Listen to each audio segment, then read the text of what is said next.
Em 1959, quando Fidel Castro anunciou ao mundo que sua revolução era comunista, passou a ser apoiado por Moscou. Com isso, a União Soviética iniciou uma campanha para dominar com a ideologia marxista a América Latina, onde os partidos comunistas formariam grupos de guerrilha armada com dinheiro soviético, repassado por Cuba. No Brasil, foram criadas 29 organizações guerrilheiras, onde Fidel Castro vislumbrou expandir sua revolução comunista. Em 1961, o presidente do Brasil, Jânio Quadros, condecorou o guerrilheiro cubano Che Guevara com a Ordem do Cruzeiro do Sul, sem imaginar que 4 meses antes o Partido Comunista Brasileiro acertara com Fidel Castro o envio de jovens brasileiros para o treinamento de guerrilha em Cuba, com a finalidade de preparar quadros revolucionários que desencadeariam a luta armada no Brasil. As ações armadas já existiam antes de 1964 no governo de João Goulart, através das Ligas Camponesas de Francisco Julião e do Grupo dos 11 de Leonel Brizola. Com a chegada ao poder em 1964 do presidente Castelo Branco, centenas de comunistas e políticos de esquerda refugiaram-se no Uruguai, onde formariam a Frente Popular de Libertação, que a partir de 1965 empreenderia atos de sabotagem urbana e focos de guerrilha rural no Brasil, principalmente na Serra do Caparaó, cujos guerrilheiros, apoiados por Leonel Brizola, foram combatidos e vencidos por tropas da Polícia Militar de Minas Gerais. Em 1966, a esquerda brasileira, decidida a tomar o poder à força e em curto prazo, passou a adotar táticas terroristas como as que foram usadas pelo grupo guerrilheiro Ação Popular, que ao explodir uma bomba no saguão do Aeroporto Internacional de Guararapes, em Recife, matou o jornalista Edson Regis de Carvalho e o almirante Nelson Gomes Fernandes. A influência da Revolução Cubana passou a servir de modelo para muitos revolucionários como Carlos Marighella, do PCB, que em 1967 viajou a Cuba e participou de um evento sobre a propagação da luta armada no território brasileiro. De volta ao Brasil, em setembro de 1967, Marighella criou a Ação Libertadora Nacional, ALN, e começou a recrutar jovens brasileiros entre os estudantes que, depois de preparados ideologicamente, foram enviados a Cuba. Em 1968, com a chegada ao Brasil do primeiro contingente da ALN de guerrilheiros formados em Cuba, entrou em cena Carlos Lamarca, capitão do Exército e militante da Vanguarda Popular Revolucionária, VPR, que se uniu a Marighella e em janeiro de 1969 explodiu 50 quilos de dinamite no QG do 2º Exército, matando na explosão o soldado do Exército Mário Cosel Filho e ferindo 6 militares. E ainda, na cidade de São Paulo, os guerrilheiros avançaram com um veículo roubado e abordaram o capitão Chandler, do Exército dos Estados Unidos, que se encontrava no interior de um automóvel quando saía de sua residência. Chandler foi morto por uma rajada de metralhadora em frente da esposa e do filho de 9 anos. O Comando de Libertação Nacional, Colina, criado em Belo Horizonte no ano de 1968, executou na capital mineira vários assaltos a agências bancárias e atentados à bomba. Os guerrilheiros se reuniam durante as sessões de cinema no Cine Caiaca, localizado na área central de Belo Horizonte, para planejarem as ações de terror e guerrilha. A situação estava ficando caótica no país. Os guerrilheiros praticavam atentados à bomba nas grandes cidades, matando e ferindo vários inocentes, aumentando a insegurança e o medo da população, que passou a exigir ações imediatas do governo brasileiro para acabar com a violência praticada pela guerrilha. Atendendo ao clamor público para combater o terrorismo e a guerrilha com mais rigor, o presidente Costa e Silva editou o Ato Institucional número 5, AI-5, que previa o exílio e punições mais severas aos autores de atos de guerrilha terrorista praticados contra a população brasileira. Em desafio à nova medida do governo de proteção à sociedade, Carlos Marighella, em 1969, lançou o seu mini-manual do guerrilheiro urbano. Neste mesmo ano, só no Rio de Janeiro, a ALN, para aumentar os seus recursos financeiros, praticou 30 assaltos, sendo a maioria deles contra as agências bancárias. E ainda, em 1969, a ALN, juntamente com o movimento revolucionário 8 de outubro, o MR8, sequestrou o embaixador dos Estados Unidos, Charles Burke. O sequestro foi sugerido pelo guerrilheiro Franklin Martins.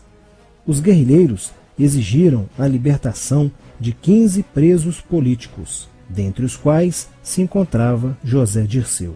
A exigência foi prontamente atendida pelo governo militar. A ALN estava prestes a sofrer um grande golpe quando Marighella começou a cair. Após a prisão de um militante de sua organização, no dia 1º de outubro de 1969. Os dados fornecidos pelo militante da ALN preso coincidiram com informações prestadas por outro militante da VPR, que também denunciou o envolvimento de vários religiosos com grupos de guerrilha, entre eles Frei Beto. Quando Frei Fernando e Frei Ivo, também envolvidos com os grupos guerrilheiros, foram presos e logo após interrogados, os religiosos entregaram o ponto de contato de Carlos Marighella, na cidade de São Paulo. No dia 4 de novembro de 1969, o ponto foi cercado pela polícia, onde Marighella, percebendo o cerco, reagiu e foi morto. Depois da morte de Marighella, centenas de guerrilheiros foram presos e mais de 300 armas apreendidas. 2 sequestros de diplomatas, o embaixador alemão Enfried von Hollemer e o cônsul japonês Nobuo Okushi, foram feitos às pressas, para libertar os guerrilheiros que continuavam presos. Inspirados no marxismo cultural, vários militantes da esquerda brasileira iniciaram a estruturação de uma organização que se infiltrou nas faculdades brasileiras, bem como no meio artístico e cultural, e principalmente nas edições de jornais, setores estes com grande poder de influência sobre a formação da opinião popular. Durante as manifestações, vários militantes comunistas, usando armas de fogo, eram infiltrados no movimento estudantil e disparavam contra os manifestantes, na intenção de colocar a opinião pública contra o regime militar. Com a morte de Marighella, Lamarca havia assumido a posição de líder mítico, que sustentava a esperança na vitória comunista. Em 1970, quando o embaixador suíço Giovanni Butcher foi sequestrado, o governo se recusou a soltar os presos da lista apresentada pelos guerrilheiros. Depois de 40 dias de sequestro, os guerrilheiros quiseram matar o embaixador suíço. Porém, o governo militar cedeu e as exigências dos guerrilheiros sequestradores foram atendidas, preservando a vida do diplomata. Na cidade de São Paulo, o cerco sobre a vanguarda popular revolucionária, liderada por Carlos Lamarca, estava se fechando. Isso fez com que Lamarca fugisse para o Vale da Ribeira e montasse um campo de treinamento para a guerrilha. Na tentativa de descobrir este campo, tropas da Polícia Militar do estado de São Paulo foram deslocadas para a região.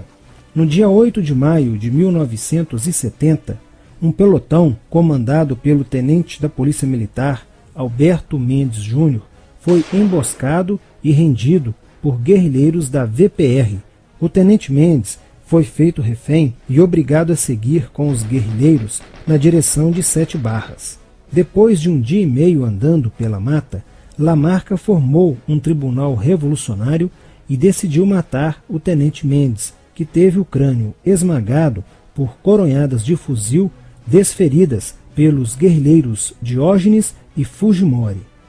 Apesar do cerco, Lamarca conseguiu escapar e em 1971 chegou ao sertão da Bahia.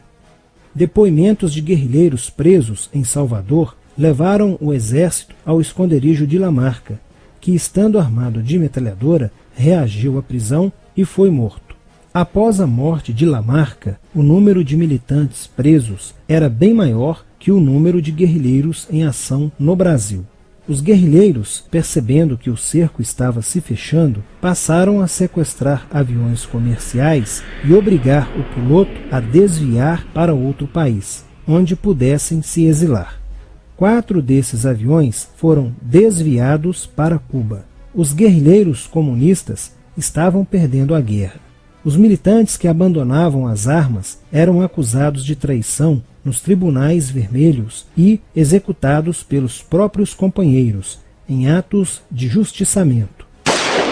Já no início de 1971, o PCdoB conduzia o trabalho de campo na região do Araguaia, na divisa entre os estados de Goiás, Pará e Maranhão, com a missão de implantar um núcleo guerrilheiro que tinha por objetivo fomentar uma revolução socialista, onde centenas de guerrilheiros já haviam se estabelecido há pelo menos 6 anos.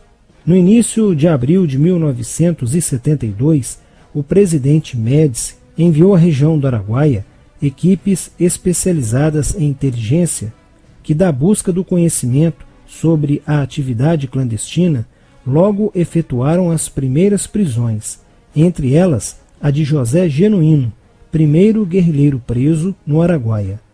Logo após, o exército sofreu as suas primeiras baixas, ao ter um grupamento emboscado por elementos liderados por Oswaldo Orlando da Costa, conhecido por Oswaldão. Isso fez com que o exército passasse a empregar tropas convencionais que cercaram toda a região do Araguaia. Com a derrota cada vez mais próxima e com o total abandono logístico do PCdoB, ao qual os guerrilheiros foram relegados, sem armas, comida e remédios, vários militantes da guerrilha, encurralados, quiseram se entregar, mas foram mortos pelos próprios companheiros em atos de justiçamento. Após a morte de Oswaldão e o desmantelamento do comando militar da guerrilha, o cerco do exército se fechou sobre os rebeldes e vários guerrilheiros foram presos. Assim terminava o sonho da esquerda brasileira de transformar o Brasil em uma ditadura comunista. Mas a esquerda brasileira não desistiria de conquistar o poder e retornaria mais tarde com uma tática mais eficiente que a luta armada: o marxismo cultural.